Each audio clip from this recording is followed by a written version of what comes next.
But a prostitute is someone who would love you no matter Go who chef! you are, Go what chef! you look Go like. chef! Go This is chef! true, children. Okay, you know what? I'm done with this.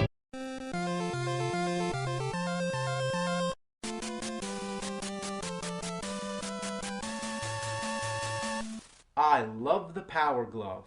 It's so bad. And I mean bad. This thing is bad. Why need a glove to play a game? What?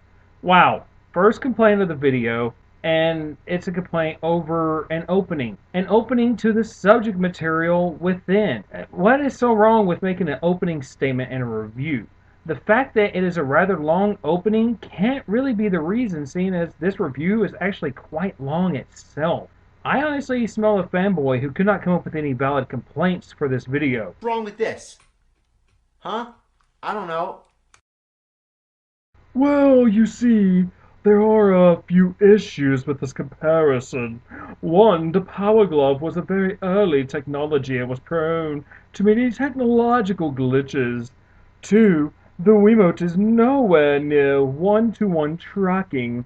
Even with the Wii Motion Plus, you still will not get the one-to-one that you're hoping for. And to top it off, the tracking ball has a very specific range in which you have to keep the Wiimote to make it actually react correctly. And lastly, there is still a very serious lack of games that fully utilize the potential of the Wii Motion technology. Do you wish for me to go on? Because really, I can go all day long. I thought this was okay, playing it, with the controller. So if anything, the Power Glove, it's an interesting experiment in gaming technology. But too bad they were just fucking jerking off. Like, why does it suck so bad? Well, I have one complaint. Hey, what, you got somewhere you gotta be? You got a fire or something? If you would wait about another 5 seconds, he will tell you what he's talking about. So how about you sit down and chill out and stop trying to rush the guy, you little prick? One fucking complaint about this glove. It doesn't work. Now, what's the most important aspect about any game? Well, being able to fucking play it. No shit. Okay, I'm going to save the comparisons to I Can't Believe It's Not AVGN until a later date in another video. So for now, we're going to let this clip slide. Now, before you can even begin to get this fucking piece of shit to work, you have to put these 3 sensors on your TV like this. Fuck. Piece of shit, fuck.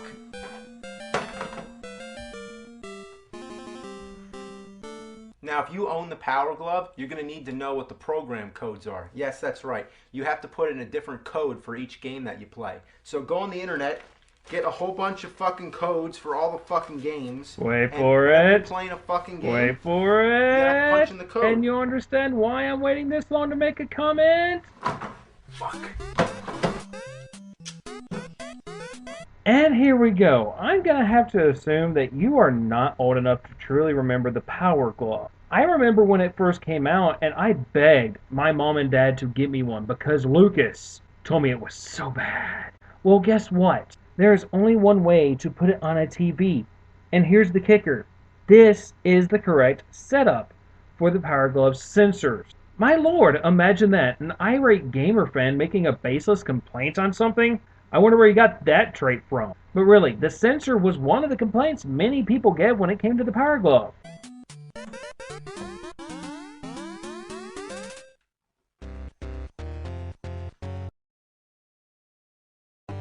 Alright, Super Glove Ball. Well, the game is basically you're just this glove and you're going around grabbing balls. Was that supposed to be an argument? Have you ever even heard of satirical comedy? Grab the flying fish. Grab them. Grab them. I don't get it. Once again, if you had any experience whatsoever with the Power Glove yourself, you would know that this gameplay footage is rather accurate. The Power Glove did have a tendency to jump around the screen due to the horrible sensor technology at the time. You really have no idea what you're talking about, do you? That's it. I can't fucking take it anymore. I'm sorry. I'm gonna show you different games on the Power Glove. To shoot, I just squeeze my fingers. Damn. Fuck. Go up. Go up. Go up. I can't get the fuck up there. God damn it. Yes, how dare you try to prove what you're saying with footage in your game? It's easier to do a handstand while taking a shit. How do I attack? Oh. Somehow I kicked, but I don't really know how I did it. I'm getting my ass kicked. Oh. Damn, come on, get him, punch him. Oh, fuck. I can't pass the first screen in Double Dragon. Damn it. Might as well just use the fucking controller. What's the point of this? Wait, this is coming from a guy who is a fan of the Irate Gamer? The same guy who had to use the Game Genie on Contra? Nuff said. Castlevania.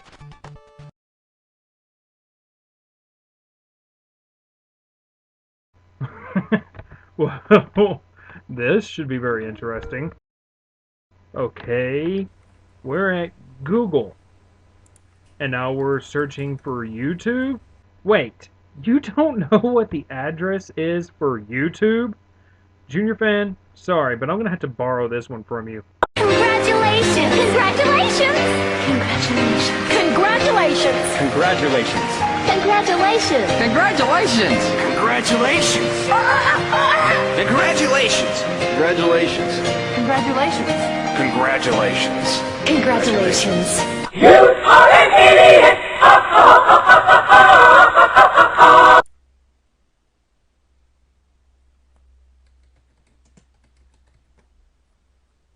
Okay, and now we're looking up... Oh, hell no! There are so many things I could say about that particular review, it isn't even funny. I am ending this video here and now. This game sucks. Now a bit like your video. Castlevania 1 and 3 are great classic Nintendo games, but for Castlevania 2, Simon's Quest, the game designers obviously were not thinking straight. He'll explain in the video. Oh, and to anyone who's watching, be prepared for this guy to ask for unnecessary elaboration a lot. At first, it seems like a pretty decent game. A little different from the first in the series, but that's okay. Zelda 2 was different from the first, Mario 2 was different, but they were all good. The first thing that's strikingly different is the fact that you have to go through towns, talk to people, and buy stuff. I never really minded that. It makes it a little more like an adventure story, and it's kind of like Zelda, so that's okay. But the first problem comes in when it changes from day to night. He'll explain in a bit.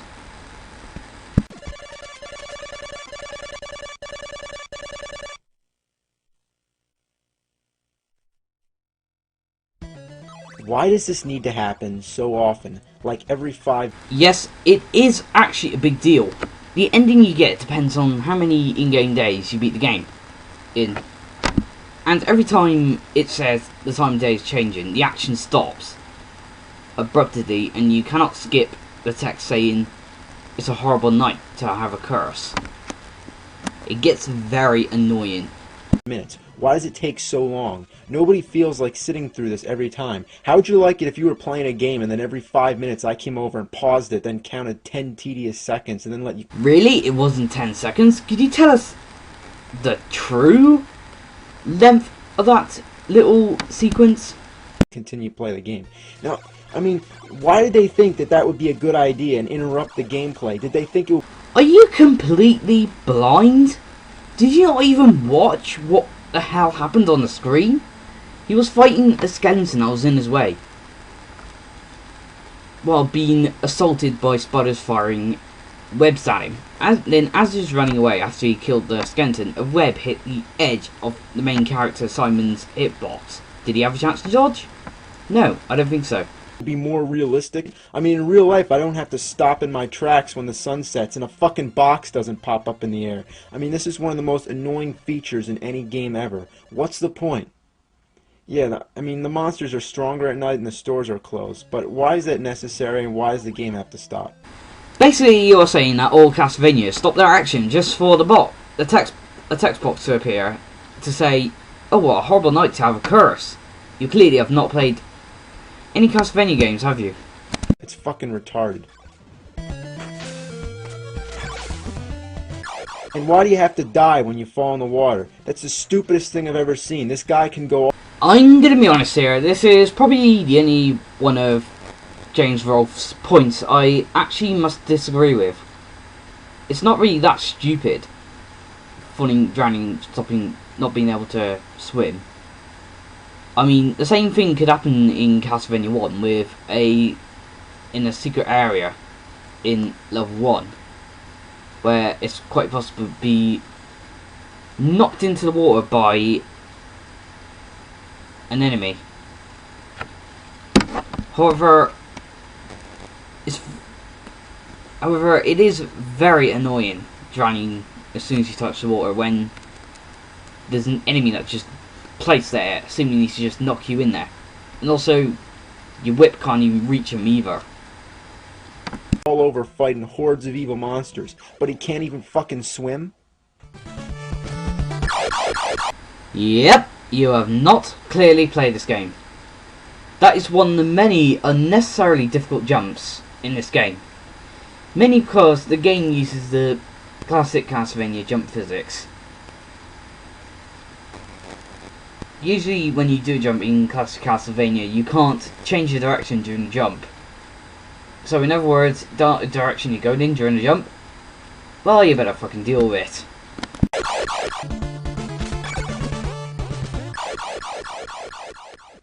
Sometimes I don't feel like going down the stairs just to get down to ground level. I mean, there's no reason I should have to do that when I can just take a shortcut and jump down. But oops, I shouldn't do that. How the hell was he supposed to know that there was water down there? The screen didn't even show it, and besides, like I said, you can't change your direction in the middle of a jump in Castlevania. Well, the classic games mainly. There might be water down there. Another thing that's really annoying about this game is the fact that you have to buy weapons and items. I mean, still, it's not uncommon. You know, like I said, that's the same thing you have to do in many great games like Zelda, but let me explain. Here you have to collect hearts, which count as money. I mean, that's kind of odd, because usually hearts count as life or energy, you know. So that's kind of strange, but, you know, that's not the point. The point is that the items you need to buy are too fucking expensive, and the hearts don't add up enough. It takes too long to get enough of them to buy something. The game apologizes for being a challenge? What the fuck do you mean by that? How the hell does the game apologize for being a challenge by making you grind for hours with an inconsistent experience earning rate and a possible drop rate of 1 heart? Could you please fucking elaborate on this? That argument of yours just made no fucking sense whatsoever. And it gets boring wandering around killing the same monsters over and over again just so you can buy a flame whip or something. Could you please give us proof that people find grinding fun? Speaking of flame whip, that's pretty weird itself, isn't it? I mean, they were really being creative with that one. The flame whip. Anyway, about the hearts. It takes too long to buy stuff, and to add on to the problem, when you die, you lose all your hearts and you have to start all over again. I bloody wouldn't.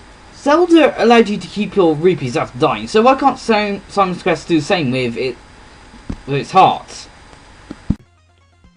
I mean, doing this doesn't add to any of the game's difficulty or challenge. It just makes us have to do more of the same monotonous stuff over again, and it's not fun.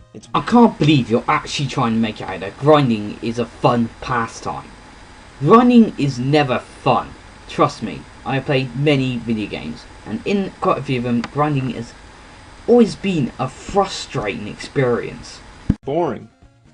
Oh look, I finally got enough hearts to go and buy a plant that I need to cross the swamp. Now let me get to the store. Oh shit, it's fucking nighttime. Now the stores are all closed and I have to wait for it to turn day again. Oh well, I might as well kill some zombies in the meantime and stock up. He's not contradicting himself here. He's describing and reenacting a situation that could fuck the player over.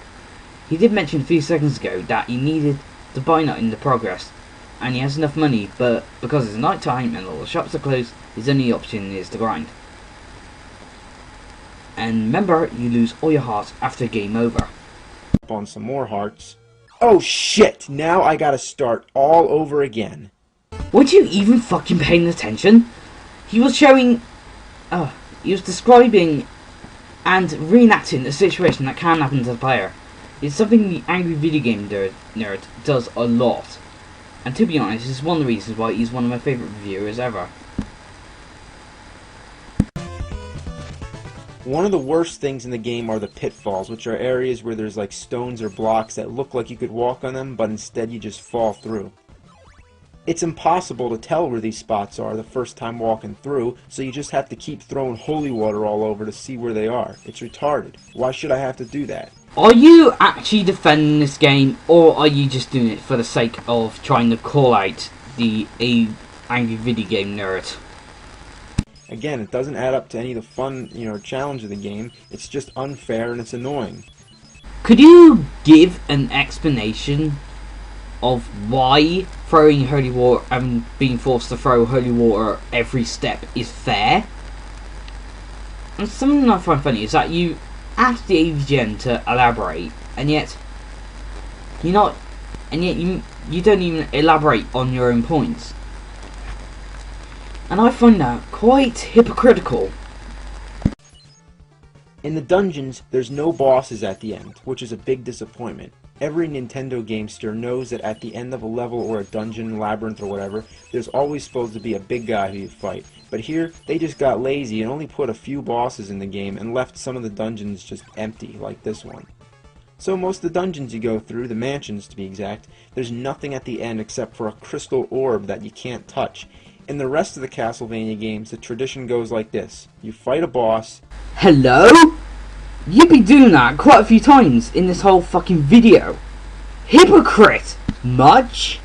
You defeat him. Then an orb comes down, and you touch it. There you go, on to the next level. But in Castlevania 2, how would you ever figure out that you're supposed to throw an oak stake at that orb? I mean, except you have to buy one. And you don't have one in your inventory to begin with. And also, you never get told outright that you have to use a wooden stake on the orb in the first place.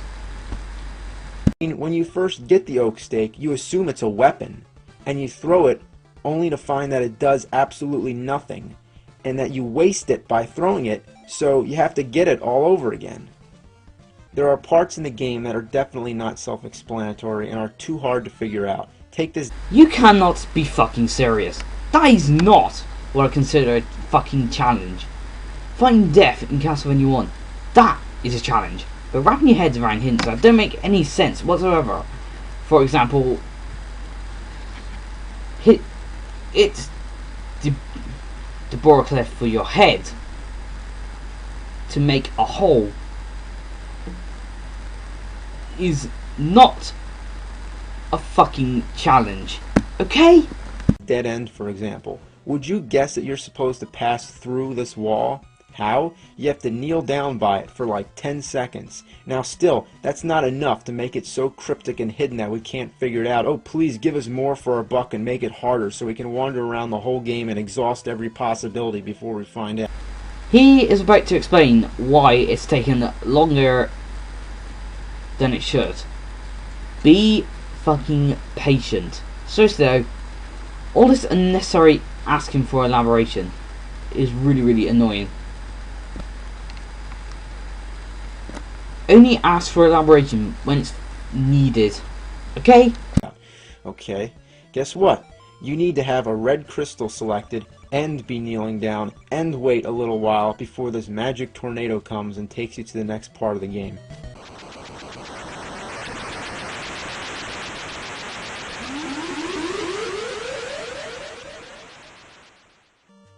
Most of the townspeople have things to say which aren't important at all, so why do you have to read them?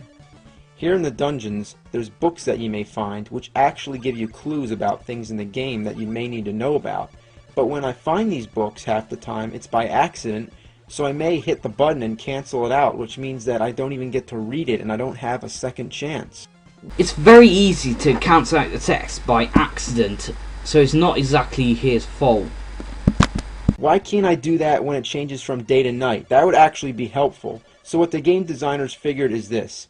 It isn't absolutely necessary for me to read about how to find Dracula's castle or what I'm supposed to do with an oak stake, but what I do need to read, again and again, constantly, is the morning sun has vanquished the horrible night. How about... Hello? You can't skip a piece of text that you don't need to read. However, you can very easily skip a piece of text that you do need to read. That is the point he is making. He is not implying that he is impatient. As I said before, pay attention to the fucking video. Vanquish this horrible game. The only sure way to get through this awful game is to enter a code, but even that is way more tedious than it should be. While most of the Castlevania games have symbols you enter for a code, this one just has a whole bunch of numbers. I mean, like, one of those little parts would be enough for a password, but why 4? Like, why so many?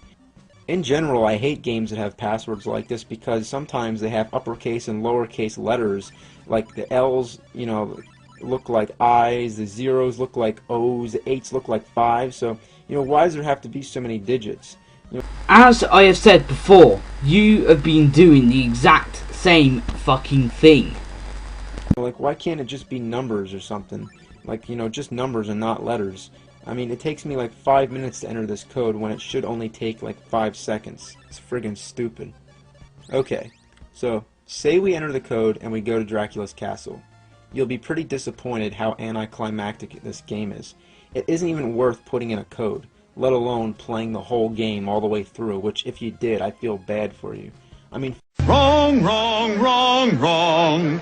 Wrong, wrong, wrong, wrong. You're wrong. You're wrong. You're wrong. Quite a few people hate this game. A lot of Castlevania fans, including me, spit on this game. First of all, there's no enemies in Dracula's castle. You just walk all the way through, and the only obstacles are just like going up and down steps, which won't hurt you, and they aren't challenging either. They're just tedious. I mean, what the hell is the point of going through the castle if there's nobody to fight? Did the game designers just like run out of time or something? Just use that handy dandy slider bar to go back to a point where I called him a hypocrite before, early in the video, because I just really cannot be fucked to repeat myself. So then you get up to Dracula, and guess what? He doesn't look anything like Dracula. Instead, he looks like a Grim Reaper and he throws sickles. Yes, he does look different, but in every iteration, Dracula does look like, well, Dracula. Here, it doesn't even remotely look like Dracula. In fact, he reminds me more of Death. I mean, did the people who made this game even know what Dracula is? He's a fucking vampire. Alright, on top of everything, Dracula's way too easy. Check this out. This is a trick that I discovered myself, and so could you without the help of any strategy. The final boss is anticlimactically easy, and he's about to show off a trick that makes it even more easier. Something I want to quickly add here is that he's not even complaining about the game's overall difficulty either. He's talking about the flaws that make the game harder than it really should be. Guide. When Dracula first appears, he stands there for a while, and he gives you plenty of time to land lots of free hits. Not only does he stand there for a long time, but everything that hits him will stun him and give you even more time.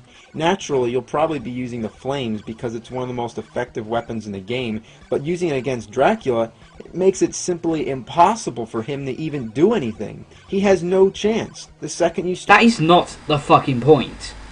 He is merely showing off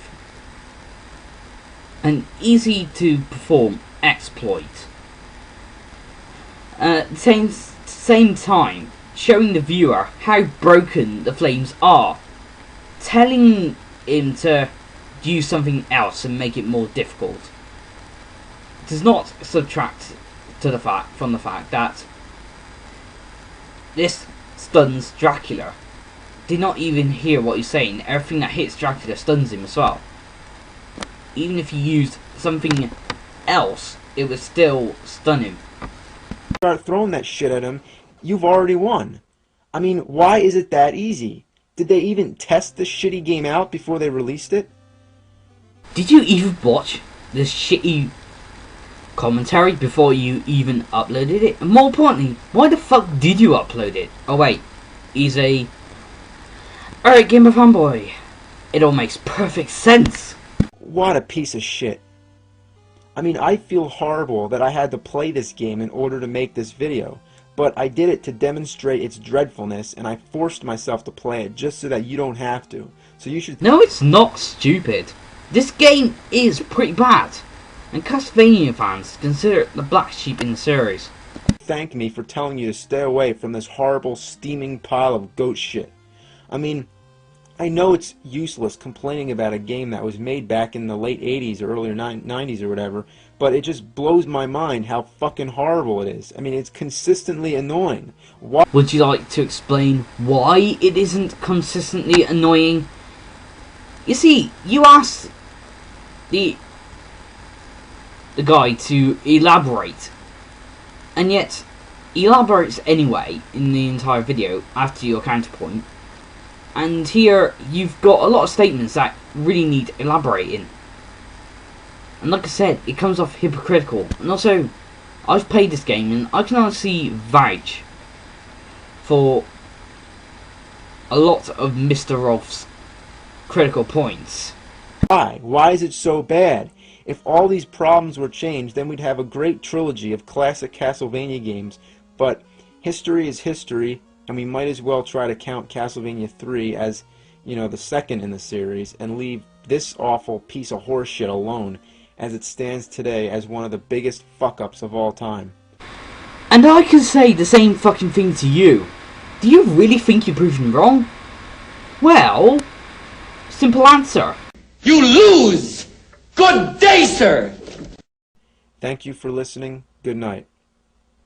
The ending sucks, too.